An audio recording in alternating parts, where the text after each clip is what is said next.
तो अब तक के योर लाइन अप्रैल के सफ़र में गाला कॉन्सर्ट के दौरान काओरी वहां नहीं पहुंचती, पर कोजे काओरी के सपने को याद करते हुए उन दोनों की परफॉर्मेंस यादगार बनाने के लिए अकेला ही बढ़ जाता है। और हम बढ़ते हैं फ्लैशबैक की ओर, जहां ये धुन कोजे की मॉम अक्सर बजाया करती थी, जो उसके बचपन के कमाल की यादों में से एक था। जहां आगे उनके घर हिरोको आती है और कोजे की मॉम खाना बनाने लगती है, जिस दौरान हिरोको अपने पति का गुस्सा पियानो बजाते हुए गाना गाकर दूर करती है। और कोजे उनसे उनकी लड़ाई के बारे में पूछता है, जहां वो कहती है कि वो काफ़ी नाराज़ है, जिस पर कोजे भी उनकी धुनों को दोबारा बजाते हुए पियानो पर गाने लग जाता है।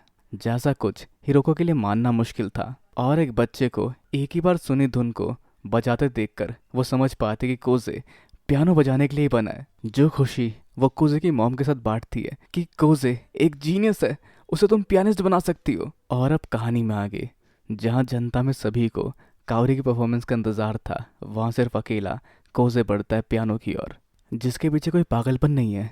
वो बस कावरी की परफॉर्मेंस को यहाँ चमकता हुआ देखना चाहता है, उसके साथ भी और उसके बिना भी, ताकि आज की सारी परफॉर्मेंस खत्म होने के बाद अगर लोग यहाँ से जाए तो उनके जहन में इसी परफॉर्मेंस की बातें हो, और वो भी बाकी सभी परफॉर्मर की तरह अपनी इस परफॉर्मेंस में अपना पूरा जोर झोंक देना चाहता है, ताकि अगर वो अच्छा बजाए तो उसकी परफॉर्मेंस देख के लोग ये समझ पाए अगर उसका कंपोनिस्ट इतना अच्छा बजा सकता है तो वो कितनी कमाल की होगी। और अपने जोश और थोड़े गुस्से को लिए कोजे पियानो बजाना शुरू करता है, जिसकी धुनें कोजे के अंदर का गुस्सा दिखाती है, जो जनता साफ साफ समझ पाती है और ऑडियंस उसकी धुनों से रिलेट नहीं कर पाती।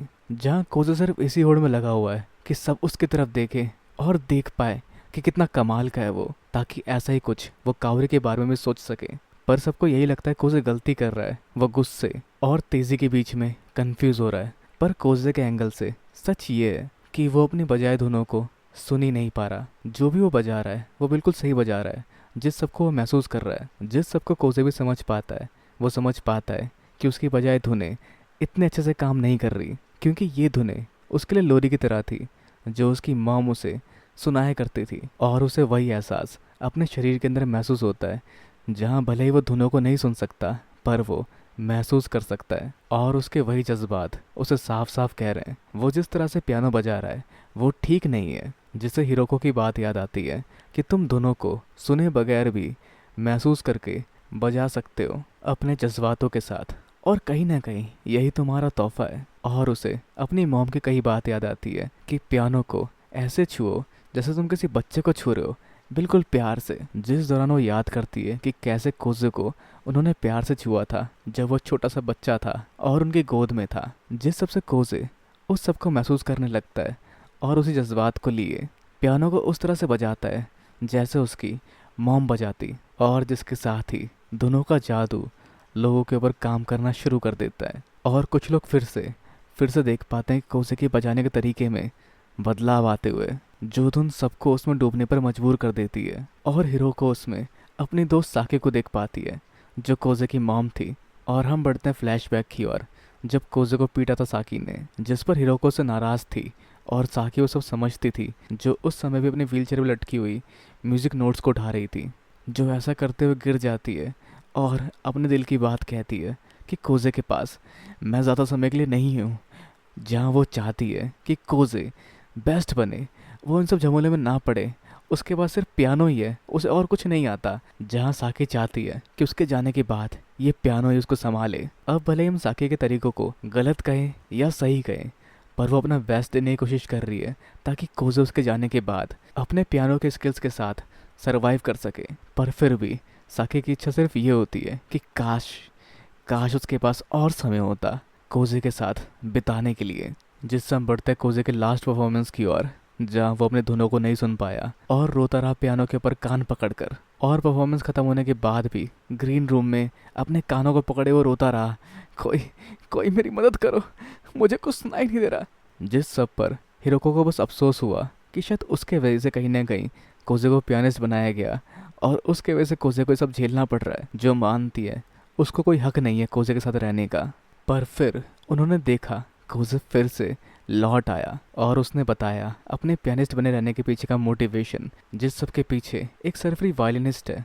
और उसी सरफरी वायलिनिस्ट के वजह से एक वायलिन कॉन्सर्ट में वो बिना किसी वायलिनिस्ट के पियानो बजा रहा है। जिस समय कोजे महसूस कर पाता है एक पियानिस्ट होने के नाते उसने कभी म्यूजिक की ताकत को समझा क्यों नहीं, और आज इस धुन को दोबारा बजाकर उसे याद आती है जिसको वो कभी नहीं भूल पाया, और वो उसकी मॉम है। तो क्या ये धुनें उन तक पहुंच पाएगी जिसकी बस उम्मीद कर सकता है कोजे। और साकी भी यही चाहते थे कि कोजे क्या करेगा उसके जाने के बाद।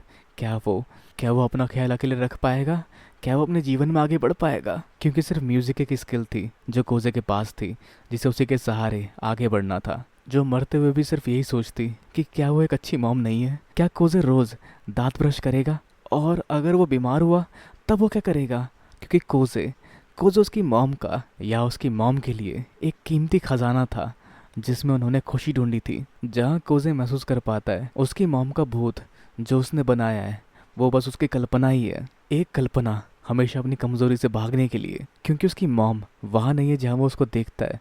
उसकी मॉम उसके अंदर है, उसका ही एक हिस्सा है, क्योंकि सब आपस में जुड़े हुए हैं। सब एक नोट की तरह ही है जो हम सब आपस में साझा करते हैं, उन लोगों के साथ जिन्हें हम जानते हैं, उन लोगों के साथ भी जिन्हें हम नहीं जानते, हर एक इंसान के साथ जो भी इस दुनिया में मौजूद है। और कोजे भी सबको महसूस कर पाता है कि जैसे वो कावरी से जुड़ा है उसी तरह से वो अपनी मॉम से भी जुड़ा हुआ है, और वो आगे बढ़ेगा क्योंकि उसी से वो अपनी मॉम को सही मायने में अलविदा कह पाएगा। और जिस परफॉर्मेंस के ख़त्म होने के बाद कॉन्सर्ट हॉल में शांति बन जाती है। सब एकटक स्टेज की ओर देखते रहते हैं और अचानक से अपना होश संभाल तालियां बजाना शुरू कर देते हैं। और इस परफॉर्मेंस से वो उस जगह देखता है जहाँ उसकी मॉम लास्ट परफॉर्मेंस के दौरान बैठी हुई थी, और वो भावुक हो जाता है। और परफॉर्मेंस से लौटने के बाद हिरोको उससे पूछती है, क्या तुमने अपनी मॉम को देखा? जिस पर कोजे कहता है, हाँ, वो हमेशा से मेरे साथ थी, जो कि उसका एक हिस्सा है। उसके हर एक छोटी बड़ी आदतों में उसकी मॉम शामिल है। और कोजे आखिर में पूछ ही लेता है, हिरोको, क्या मेरी परफॉर्मेंस मेरी मॉम तक पहुंची होगी? जिस पर हिरोको से गले लगाकर कहती है, हाँ बिल्कुल, तुम दोनों आपस में जुड़े हुए हो। जिस समय उसकी आंखों में भी आंसू होते हैं। और आगे कोसे महसूस कर पाता है कि जितने लोगों से मिला उन सबसे उसने कुछ ना कुछ सीखा, और वो काफ़ी तक बदल पाया। जहाँ अब उसके ख्यालों में परेशानियाँ या तकलीफ नहीं है, उसकी मॉम के कुछ हसीन पल है जो कोजे के बचपन के दौरान उसकी मॉम के साथ बीते थे।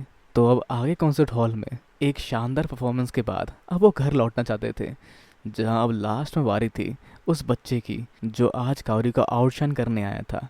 पर अब वो काफ़ी कुछ देख चुका है, जो घबराया होता है। पर तभी उसकी नज़र उसकी मॉम की ओर पड़ती है, और वो भी उनको डेडिकेट करते हुए, जिसके साथ ही उसके दोनों में भी लोगों को उसी तरह का कमाल दिखता है। और परफॉर्मेंस ख़त्म होने के बाद सुबाकी कोजे में बदलाव देख पाती है। वो पहले जैसा नहीं लगता उसे, जो उसके उसी बात की तारीफ़ करती है जिसे कोजे भी बेहतर तरीके से लेता है।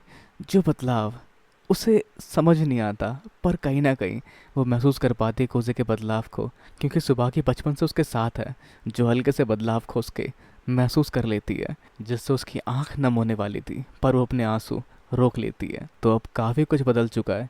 कोजे भी म्यूज़िक पे ध्यान दे रहा है। पर तभी सुबाकी कोजे के पास आती है और उसे कुछ बताती है। जो सुन कोजे वहाँ से बाहर निकलता है और पहुँचता है एक हॉस्पिटल की ओर, जहाँ वो देखता है कावरी को, जिसके सर पर पट्टी बंधी है। तो क्या हुआ इस दौरान?